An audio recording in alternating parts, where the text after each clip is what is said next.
everyone. This is their favorite part of the concert. It's absolutely gorgeous. And marching band. Okay, so we're going to do an activity with this song, and I'm very excited about it. So what I want you all to do is to sing this first line of the song. I know you all at one point sing it in the song, but this is just the first line that the sopranos and altos have. But I just want us to sing the melody. So altos, you don't have to split at your harmony part. Boys, just sing the melody in whatever octave is comfortable for you. We're just gonna sing it, okay? Because it's gonna be lovely. Can you guys sing? All right, ready? 1, 2. All praise to thee, eternal God, who clothed in garb of flesh and blood. Nice. So once again, you don't have to do any harmony parts, but that was pretty good. So at the beginning of this piece, does anyone remember what the emotional articulation is? Like, you know how at the beginning of a piece, sometimes it says like sweetly, or it says like quickly. Does anyone remember what this one says? It says tenderly. Tenderly. So, do you think we sang that tenderly? Not this time, but that's okay, because we're gonna get there. So what I want us to do is I want us to stand up, and as you can see, I just have the words written here. So what I want you to do is I want you to stand up. I want you to pretend like you're on a stage performing Hamlet with these words, okay? And I want you to read these words as if you're on a stage, very theatrically, but tenderly. So let's pretend that you have a script with these words, and it says tenderly. Okay, so can we all stand up? Get your script out. Get your script. I want to see it. Stand nice and tall and proud. That's totally fine. And I'll give you an example. All praise to the eternal God, who clothed in garb of flesh and blood. Yeah? All right, and what I want you to do is I want you to feel free to say it however you want to say it. If you want to go a little faster than I just said it, that's fine. If you want to go slower, whatever words you want to emphasize, you do it however you want. I don't care if anyone starts at a different time or ends at a different time. It's going to sound like a jumble, which is fine. That's exactly what I'm looking for. So, book, posture, you're on a stage, darlings. Ready, set, go. All Praise to thee, eternal God, who clothed in Beautiful. Wow. You guys should all do the musical, and you should all do the play, and you should all be with Miss Shank and support her in that, okay? Now, what did we change? You guys can sit down for a little bit. I want you to raise your hand, and I want you to tell me what you did to make it sound more theatrical. Yes. Added a really stupid accent. There are no stupid acts. Well, okay. A really, really If it was, that's fine. Where did you put it? The phrase. The. Anywhere with an R, really. That's what it really came out. Okay, so we had an accent on the. What else did we do? Who else did something differently to make it more theatrical? Yeah. We changed the diction. You changed the diction. Interesting. Interesting. So what did you mean by changed the diction? Basically, like, you change how the way it sounds. Just Can't kind really of like explain made it more like crisp or Yeah, more crisp. more crisp. Okay, so crisp diction. Did anyone take a breath during this? Or did we just, all praise to the eternal God who creates the earth with flesh and blood?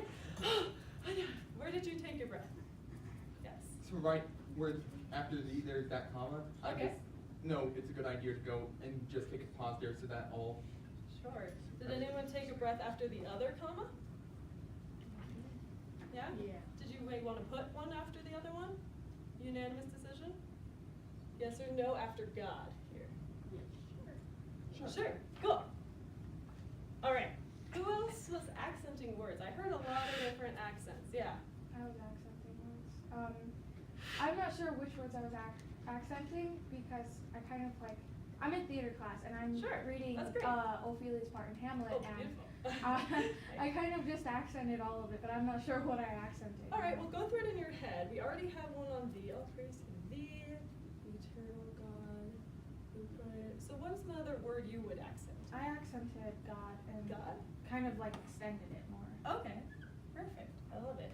And then what are we doing with this second half here? We have a good amount of stuff on that first half. Did anyone do anything special with the second half? Yeah? So I went and did a slight accent on the word guard to go and signify that is a guard. I did a sharp accent on flesh, which I think that's not a good idea because that kind of breaks the mood of it. Okay. And then an accent on blood as well. Okay, we'll put accents on it. Okay, Going in I think that's good. And then, what do we do? Do we just go, all praise to thee, God, garb, flesh, blood? Are we doing anything in between those accents? Are we kind of doing any movement in between those? What's that? Eyebrows, that's good. But how do we get from kind of a quiet here to the accent here? Yes. I for sure moved my body. Yeah, exactly. You kind of swell your voice a little bit. So it's all praise to thee. It's all praise to thee, eternal God. So you kind of have some swell into those, and you kind of have some decay afterwards, right? Mm-hmm. So we kind of have this little like snippet effect here.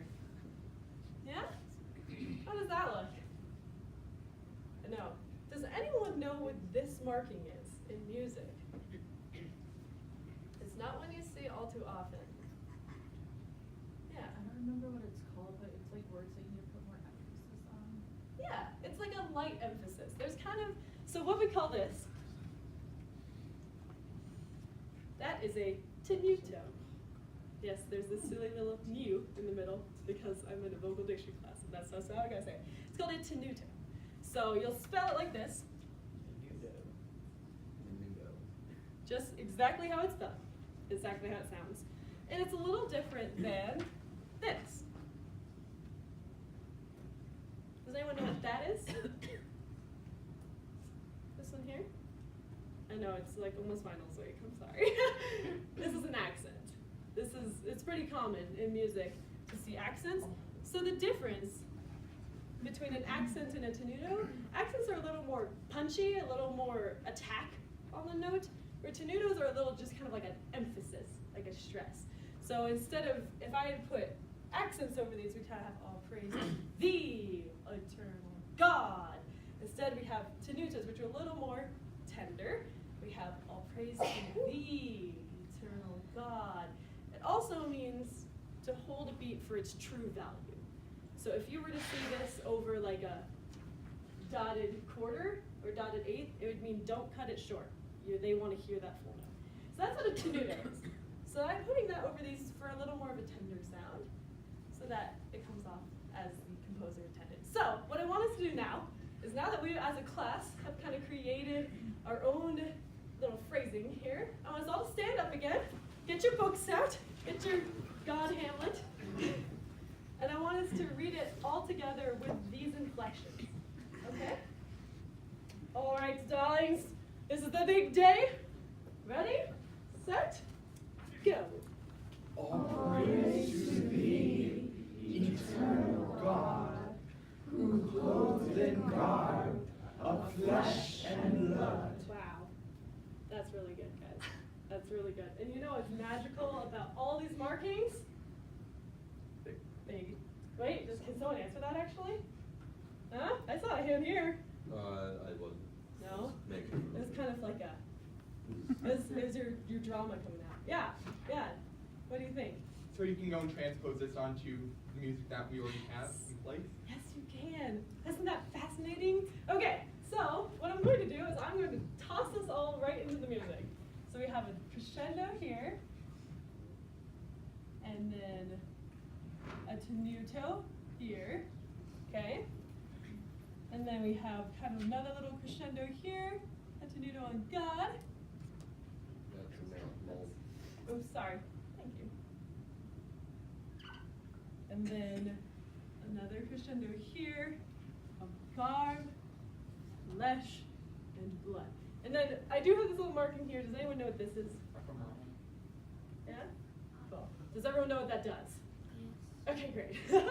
Just so you guys know, because I just didn't want to continue on. All right, now let's sing it again with our class-created little inflections here, okay? Still posture up even though we're not on a stage anymore, even though we're in a choir stage, not a theater stage. Posture up and let's sing this. Ready? 1, 2. All praise to thee, eternal God, who clothed in garb of flesh and blood. Nice. Was that a little more tender? I think so. I think it was. It gives it a little more feeling. So what I'm trying to portray here is this is called phrasing. So in music, what we do is we don't just sing to sing, we sing to portray. And so what we were trying to portray in the song is this tender kind of lullaby-ish feeling, I think, for, you know, Jesus in the manger. And I think that when we take the music and we add these articulations, is what they're kind of technically called, it adds life to the music. And that's called phrasing. So anytime Ms. Shank or someone else asks you to put more phrasing into it or phrase a line, they're asking you to do this. They're asking you to take it apart, think what are the most important words, and how do I get that message across? So that's kind of what we did here in a kind of taken apart way. So if you're ever confused and you're like, I don't know what she means by this, maybe take the words out and think of it as a theatrical line, and then you can easily apply what you do straight back into your music. Do we want to do it one more time? Sure. Yeah? Okay. One more time. Tenderly posture up. Make it the most beautiful. It's the most beautiful. All right, ready? 1, 2. All praise to thee, eternal God, who clothed in garb of flesh and blood. Nice. That sounds beautiful, guys. So thank you so much. That's all I got for you today. Thank you guys so much for working with me. It was such a pleasure.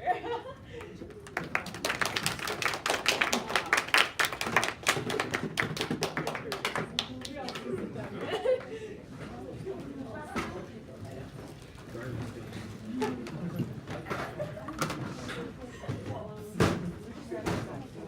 Before you leave, do you have like 5 minutes to talk Southwestern with me? Okay. I haven't been ignoring you. I've just been underwater. So. Hey, you guys. Thank you for your attention.